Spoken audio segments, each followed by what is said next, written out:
If you're looking for homeschool sanity, welcome. I'm Dr. Melanie Wilson, Christian psychologist turned homeschool mom and curriculum author. But I was once so disorganized, I thought I had to quit homeschooling and stop having kids. Now, by the grace of God, I have 6 homeschool graduates. Whether we're discussing parenting, productivity, or practical tips, I pray that this episode is just what you need for happy, healthy homeschooling. Thank you to HarperCollins NIV Application Bible for sponsoring the podcast. Hey, homeschoolers. So often I learn about great ideas that I wish I'd had when I was still homeschooling. Today's topic of starting or joining a parent-child book club is no exception. If you're using Grammar Galaxy or would like to, starting a Grammar Galaxy book club is a fantastic idea. Make sure you're subscribed to funtolearnbooks.com so you're notified of our Prime Day sale for significant savings on Grammar Galaxy July 8th through the 11th.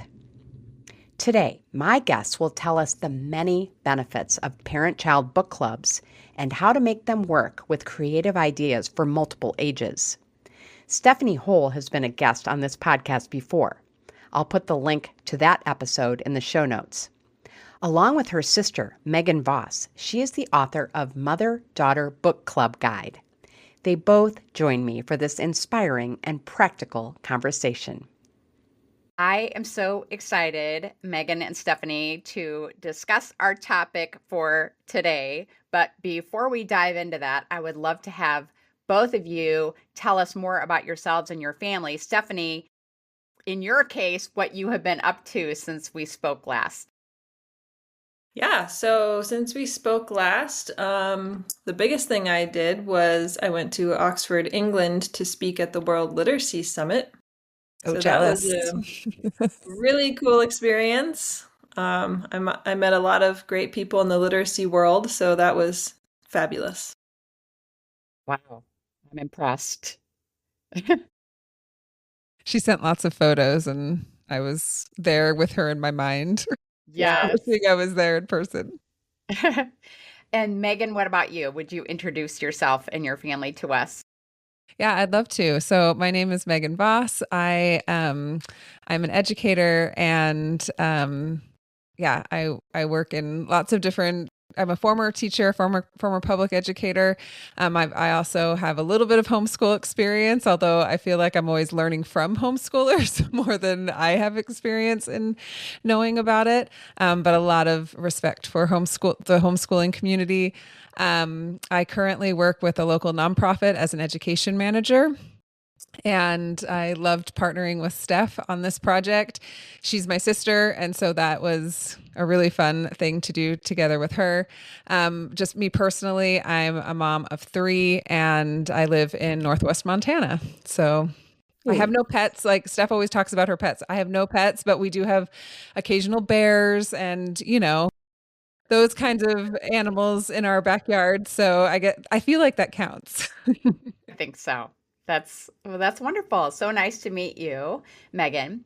Okay, so let's turn our attention to this topic. I am very, very excited about it. Every once in a while, it's actually been happening quite a bit for me lately. I wish that I could go back and homeschool my kids again because so many amazing ideas and resources come to my attention, and yours is one of them. So we're going to talk about book clubs for homeschoolers in this case. What are the biggest benefits that you have seen for homeschoolers, or really for any family who chooses to participate in a book club? Especially, we're going to be talking about mothers and daughters participating together. I love it. Well, to me, the greatest benefit is that connection between moms and daughters. I think when you homeschool, a lot of time there's that teacher role, the parent role. And with a mother-daughter book club, you can kind of have this shared experience of reading a book together and discussing it, where you're not really in the teacher role. It's more of in like this shared community space, and you can create these really amazing memories, and have these good discussions and experiences. So to me, like that's some of my favorite memories with my kids is having these book clubs because I love books so much and I love sharing that with them. And it's just been a wonderful way to connect and experience literature together. And from from an educator, I mean, I say public educator, but let's just say educator. From an educator perspective, I feel like there's so much emphasis on, all the things that we need to learn. And especially coming from the public school domain, where it's like we have these objectives, we have all of these different goals that we're supposed to meet. I was an English educator, and what was really important to me, and I think this resonates a lot with the homeschool community, at least the friends of mine who have homeschooled, is this idea of having the kids have a voice in their education. And so, so much, even when I was teaching in the public school, we'd talk about books, but I wanted to hear I didn't want to just tell them what it meant. I would say, this is what we know. How does this make you feel? How does this apply to you personally? And then when they have a voice and then the parents have a voice. So I think it adds to that connection that Steph was talking about. And it really allows kids to have that autonomy and confidence that they have the capacity to understand literature, and it's not just a top down, adults are going to tell me what to think about books, but rather I can have my own thoughts about books, and that matters. And anyway, so I find that that's probably my favorite part of it, is to give them that autonomy. Absolutely. And what about just book clubs in general? Stephanie, I'm going to go back to you. What are some of the other benefits besides giving students a voice and allowing them to really engage with the books, and apart from a lecture kind of talking down approach, which I love that, Megan. So thank you for sharing that. But are there some other benefits that you have found? Yeah, for sure. Well, just reading books in general builds a lot of empathy in kids. And so being able to discuss, people and situations that are different than you or your life, just makes everyone's life richer and deeper, helps you understand people and situations. And then the social aspect of it, like being able to discuss thoughts with other kids and other parents, and maybe you agree about some things and maybe you disagree, and that's okay, and having like this safe space to explore some of those ideas. um, I also have found it's a great place to read books that might stretch your child a little bit. I'm a firm believer in letting your child choose what they want to read, but I would use book club as an opportunity to maybe present something that they wouldn't normally pick up on their own because we'd be reading it together. So it's not always as intimidating to them if it's a little bit harder for them, or, just a topic maybe they're not interested in.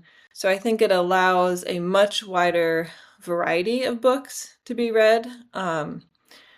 And um, and so it broadens their horizons. It develops their critical thinking.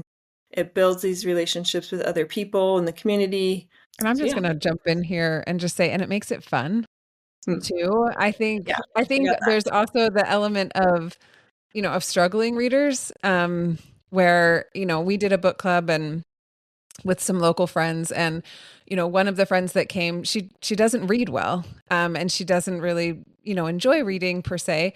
Um, but not, I don't like to say she doesn't read well. She struggles with reading. It's just a struggle for her.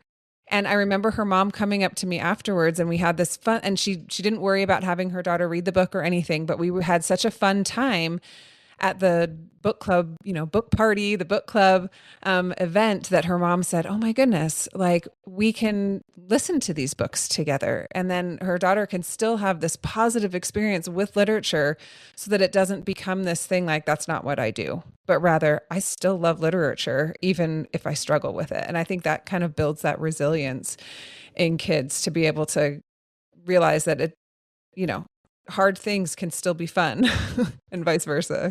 Well, and I think that a lot of parents stop reading out loud to their kids once they can read on their own, which is really quite sad. And when you have this parent-child book club, it gives you that incentive to continue reading with your child. Like that's often why I kept reading to my kids. It's like, oh, we have book club, we got to read this book together. And so then we would get it done and we would make it a priority. Whereas I think often once a child can read on their own, it's really easy for parents to say, oh, just go read your book before bed. Which, there's a lot of research that shows that when you continue reading to your children, it has a lot of benefits. Excellent. I just love that you added those benefits because I think it would be kind of a knee-jerk reaction to think, well, my child is dyslexic, for example, so there's no way that my child could participate in a book club. But with the audiobooks that we have available to us now, there's really no reason that you couldn't do it. Or, as Stephanie, as you are suggesting, it could be a book that you read aloud with your child, or even as a family, if you want to include everyone in it. One of my favorite things that I did as a homeschooling mom was to read aloud with all of my kids. So just fantastic suggestions. And I was thinking too, kind of adding to what you were talking about, Megan, that it would be another great opportunity for kids to develop their social skills. I have been all about that lately, helping kids develop social and emotional skills. Reading is wonderful to help kids learn about how to manage their emotions, but it is a great place to practice on your social skills when you're having a book discussion. So it's just a fantastic endeavor, I think, to begin. So now we turn to, okay, I want to do it. You've sold me on this. Now, how do I go about choosing the books? That is a good question. So in our book club guide, we tried to be really careful about choosing a large variety of contemporary, realistic fiction, fantasy, historical fiction to kind of give people an option of whatever they like and love. But I think looking at books that have won awards, books that are bestsellers, books that will provide a good discussion, that maybe delve into deeper topics or things that you can think about, are always good choices. Things like that. And I think often kids, for instance, for one of my book clubs, we read Anne of Green Gables, and my daughter was not interested at first. But Okay. as soon as we got into it, then she was really into it. So sometimes it takes a little bit for them to really catch the vision. But just choosing those kinds of books, you can do classics or new books that have made impact or, And we like tried that. to choose, and I like what Steph said about, looking at books that have won awards, looking at books that, I mean, and honestly, sometimes it's, which books are people talking about? And I feel like that leads to those critical thinking ideas. I mean, there are some very popular books that for me, I have a degree, my undergraduate degree is in English, my graduate degree is in education, teaching English. And so sometimes I'd hear about this really popular book that came out and I would read it with a critical eye thinking, well, I'm going to show how this isn't great. And sometimes I'd read it and be like, yeah, it's really not that great. But then other times I'd read them and be like, actually, this deserves all the credit, right? And so again, it's not, some of these books we know are great. And then some of them maybe we don't know yet. And so we can kind of make that decision together, which again is an exercise in itself. But we also tried to choose for the books that we chose, we tried to also choose books that were different formats. So we have everything from graphic novels, like nonfiction graphic novels, to storyline graphic novels, to a book and verse as well. And so hopefully, that can kind of tap into just different ways of telling a story. Some of the stories are just very straightforward. And then other one, my daughter's favorite is called Where the Mountain Meets the Moon, which is based on Chinese folklore. And so it kind of follows multiple, there's one main story, but there's like multiple small stories in between. And so there's just lots of different ways to see what you like. And in our guide, we gave like a summary of each of the books. And then we also gave some ideas of like, what are some of the themes of this book? And what are some of like these overarching ideas, so that you can at least look at it and just be like, okay, maybe this is for us, or nah, this isn't our thing. And that's fine. All right. Well, wonderful. Well, it sounds like you've really done some of the heavy lifting for parents who would like to start a book club. Some follow-up questions I have for you are what ages of kids would you recommend participating in a book club? I mean, I always thought it was great to start around fourth, fifth grade. For all my kids, we did the book club from about fourth to eighth grade. After eighth grade, they weren't as, once they're in high school, they weren't as into it. But actually, I also did some book clubs with younger kids, like kindergarten through third grade, which, they looked a little bit different, but those were really fun too. So, I mean, honestly, any age. I know there's high schoolers that want to still have book clubs too, but maybe they don't want their parents there. I don't know. Right. It might not be a Okay. mother-daughter one, Yeah. depending.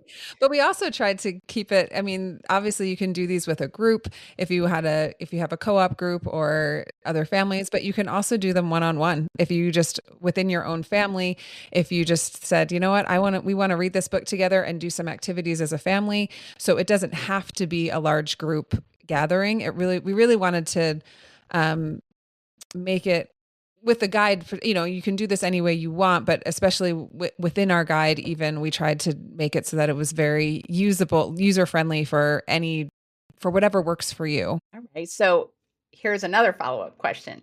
If I decided that I wanted to do a book club with other families, how would you recommend going about deciding on a book? And by that, I mean, do you as the organizer choose a book? Do you and your child choose a book and then you tell the rest of the families this is what we're doing? Or do you vote, or what would you recommend? I mean, you can do it any way that works for your group. The way we did it, we usually, whoever was hosting would choose the next book.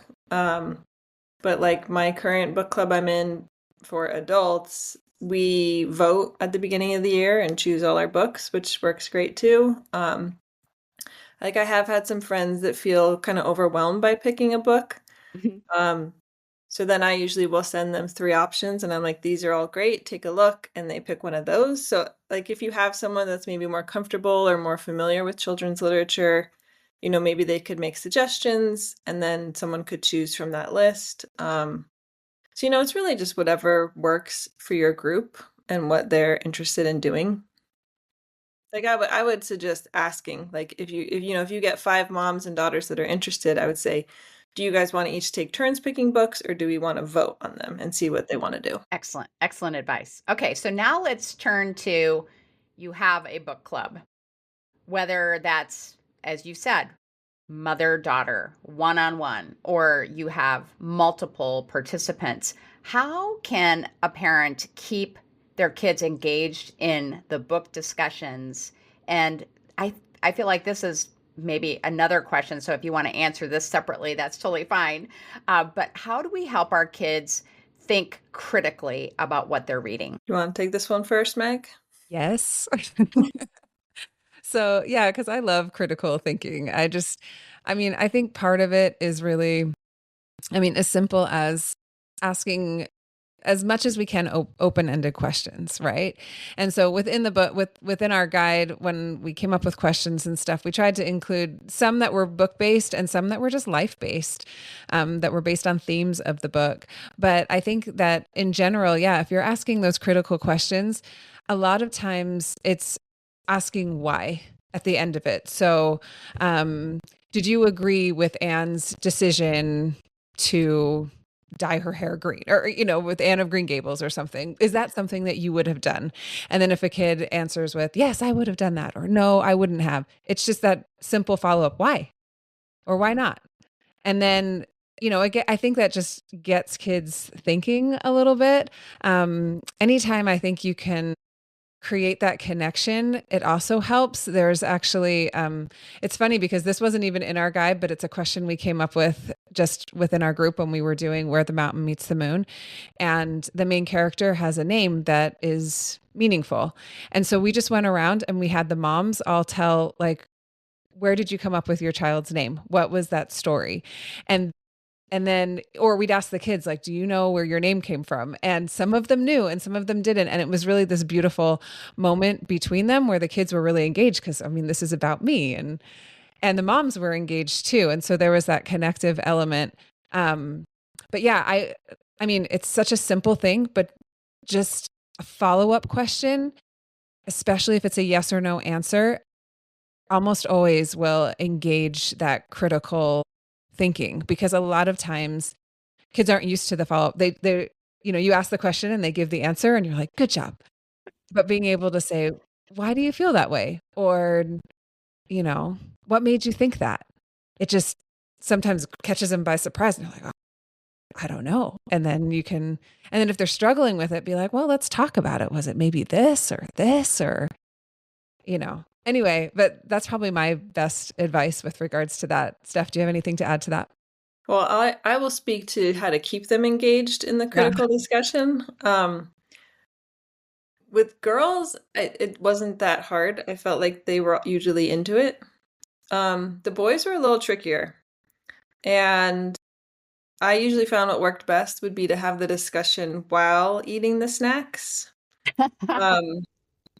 Because that just gave them something to be physically doing, and it kept them at the table, and it kept them more engaged. So if you are struggling with like keeping the kids engaged in the conversation, try doing it while you're having the delicious and yummy snacks. And keep in mind that your group, just kind of watch the group. If you ask like 2 questions and then kids are getting squirmy, then go do the activity or or like I said, enjoy the snack while you're talking about stuff or whatever it is. I mean, it doesn't have to be a super in-depth conversation for it to be a successful conversation. Even just showing up in the name of books is, to me, a success. And in a sense, that's critical thinking, right? I mean, if you're doing an activity that's doing an art project or a tea party or something that's engaged with a book, that's critically engaging with a book in a way that's outside of just, what does this mean? And who is this character? And so it doesn't always have to be talking that gets you to that next level. Well, and I'm all about making it fun and playful and moving and That is the movement. queen of fun. And so even talking about the questions while doing an activity, like Meg said, is huge too, because they can be working on an art project or building something or whatever. And often while their hands are busy, their brain can still be focusing on the discussion. I recently came across the idea of having walking book discussions, and my family and I were big into hiking, and I just thought all the literature classes that I had with predominantly boys, most of the time it was only boys, and I just thought, oh, I missed that opportunity. That would have been amazing. I can have some notes, some questions in front of me, but we could have been out there walking, hiking, enjoying the outdoors while discussing books. So I will just add that as something I would do. Yeah, I love that idea. That's So great. much. I'm like in my mind, I live in Montana, so we're always outside. So I'm like, oh, how can I incorporate that this summer? Yes. I love that. Love it. Okay, so can you each share some of your favorite book club activities or ideas that have made the experience memorable for kids? Sure. You want to go first? Sure. For my daughter, she's an art person. So with her, it's about incorporating art and making something beautiful out of it. And so I would say, that was very memorable because then she could bring the item home and And she also was able to go with me. I mean, that's where the connection happened too, right? Because we were able to, I am not a crafty person, but my daughter loves this kind of thing. And so even just going to the art, like the craft store and picking out what are the items that you want to do to create this art piece that, everyone's going to do their own art piece, was really fun for her and fun for us, and made just, and it was so fun to see how each child's art piece that was about the book was a little bit different. And that was a really cool experience with her. I love it. One of the most memorable things we did, which is totally over the top, but for James and the Giant Peach, we sewed stuffed animal characters from the book. Oh my gosh. Which was turned into a sewing lesson, but it was amazing. And then one for my boys that was much simpler was we read the crossover, and we just went to a park and they played basketball, but they loved it. So, I mean, it can be something over the top or something super simple. I love that. And when you're playing basketball or you're going on a hike, it doesn't require lots of prep time, right? So that's wonderful. Well, I just adore this topic, and I really think that our listeners are going to be eating it up too. And I want them to be able to get a copy of your book, Mother Daughter Book Club Guide. So, where is the best place for them to find it and to connect with both of you online? Yeah, it's available on Amazon or on our website, abcseeheardo.com. And they can connect on any social media at ABC See Hear Do or at Stephanie Hull. And I'll let Megan tell you hers. Yeah, and you can go on Instagram to Megan Voss Studio.